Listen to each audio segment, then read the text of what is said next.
We now turn to a Republican colleague of Senator Warner's on the Intelligence Committee, Maine Senator Susan Collins. Senator, what do you make of what President Trump has said about these wiretaps? Should he be talking about this on Twitter? Is this helpful? It would be more helpful if he turned over to the Intelligence Committee any evidence that he has. What we need to deal with is evidence, not just statements. At this point, I've seen no evidence of what he's alleged, but I've also not seen collaboration, as Director D.N.I. Clapper also said today that he had not seen evidence of collaboration.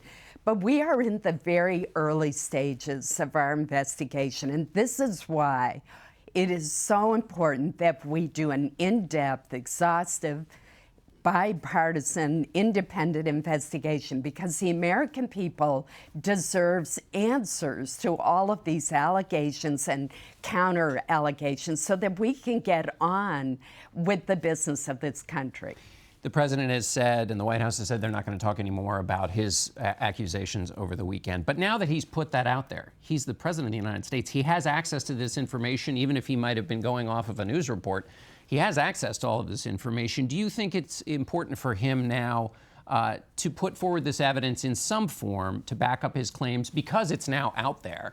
And people might think because he's the president, he has some special understanding. In other words, not wait until the committee is done with its work, but that does he have an obligation to present some kind of evidence now that he's put this charge out there about President Obama? The president has called for congressional investigations into the allegations that he made starting yesterday morning.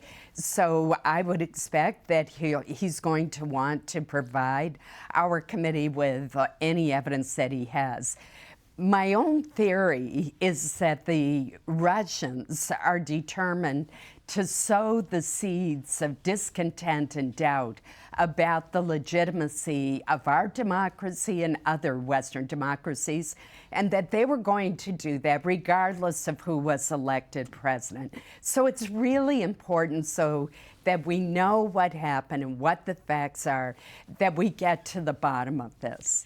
When you say he'll provide the committee with information, but do you think he owes something to the public now that he's kind of thrown this out there and now isn't going to say anything more about it, but now it's out there, it's live? Does he owe the public something more than what he owes the committee? Just as a matter of what Senator Sass said, it was a matter of public trust. Do you agree with that? It would probably be helpful if he gave more information, but it also might be helpful if he just didn't comment further and allowed us to do our work. The committee's work is underway. I am convinced that we are going to do the kind of exhaustive, in-depth, and prompt investigation that will help put these allegations to rest, one way or the other.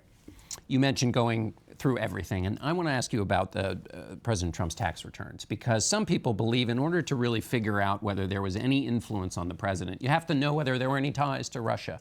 You've said that the committee will perhaps subpoena the tax returns if necessary.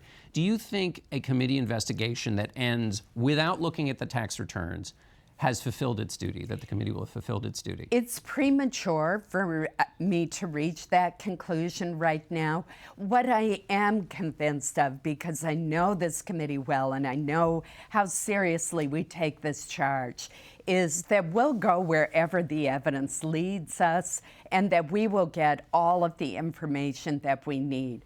If that includes President Trump's tax returns, then I have confidence that we will ask for them. If we don't need them in order to reach our conclusions, then we won't. But it's too soon to tell. But will you come up with a sort of a hunting list in terms of all the places you would want inquiry, and wouldn't the tax returns be a pretty high up on the list in terms of that? Let's see where the evidence leads us. We're just now beginning to have access, as Senator Warner mentioned, to the information that the intelligence community has. Like Senator Warner, I'll be going over to review that information. It's many binders thick. So let's see where the evidence leads us. Let me ask you a question quickly on the Affordable Care Act. You've put forward an alternative or a bill. Where do things stand in the Republican ranks in terms of a replacement for the Affordable Care Act? There is not a consensus. This is very difficult to achieve the president's goals and the goals that many of us have of wanting to expand access to coverage and have a damper on the prices. We've seen a lot of problems with the individual markets in a death spiral in many states under the ACA. So the irony here is, regardless of who was elected president, we were going to have to do major repairs on the ACA. I've put forth a plan with Senator Cassidy, who is a physician, that is a comprehensive plan that gives states the options of doing what is best for their citizens, and which we believe would actually expand access to health insurance. That's our goal. But there is not a consensus at this point. Very quickly, how long do you think it'll take to get to consensus? Is this a few little minor details, or are we still talking about the big, complicated business of something that takes up 18% of the economy? It is very complicated, and we shouldn't rush it. We need to get this right. All right, Senator Collins, thanks so much for being with us.